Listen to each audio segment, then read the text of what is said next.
my name is Max. And I'm Calvin. And we're hosting So You Wanna Be a...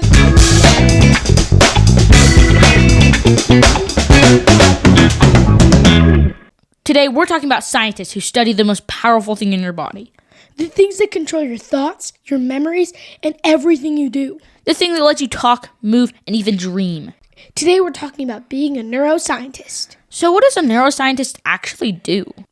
Neuroscientists study the brain and something called the nervous system. The nervous system is basically your body's message system. Yeah, it's how your brain sends signals to the rest of your body.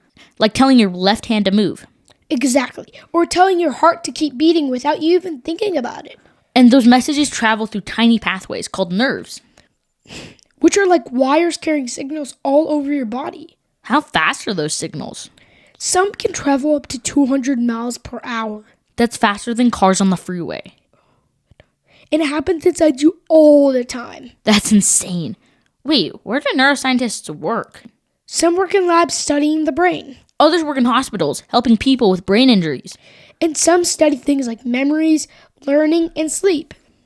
All right, let's think up some cool brain facts.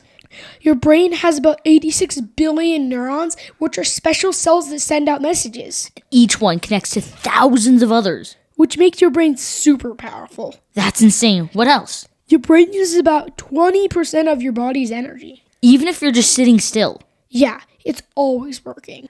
Your brain doesn't actually feel pain. Wait, what? Yeah, the brain has no pain sensors. That is so weird. I know, it really is. Your brain is really good at recognizing faces faster than many computers can. That's why you can instantly recognize someone you know. Exactly. Your brain can sometimes start making a decision before you even realize it. Wait, your brain decides first? In some cases, yeah. That's mind-blowing. So what does a normal day look like for them?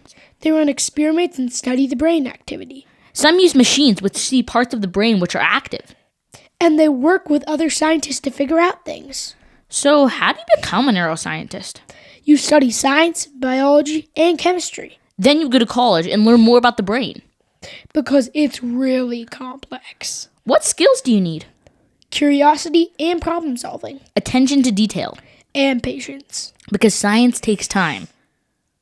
Being a neuroscientist sounds pretty fun. Especially if you want to understand how things work. You're basically studying what makes people people. And that's what makes it so interesting. All right, that's it for today's episode. We hope you have fun learning about what it's like to be a neuroscientist. And how your brain controls everything you do. And if you want your name and the job you want to be when you grow up featured in one of our episodes, just head over to maxandcalvin.studio. Thank you. Goodbye.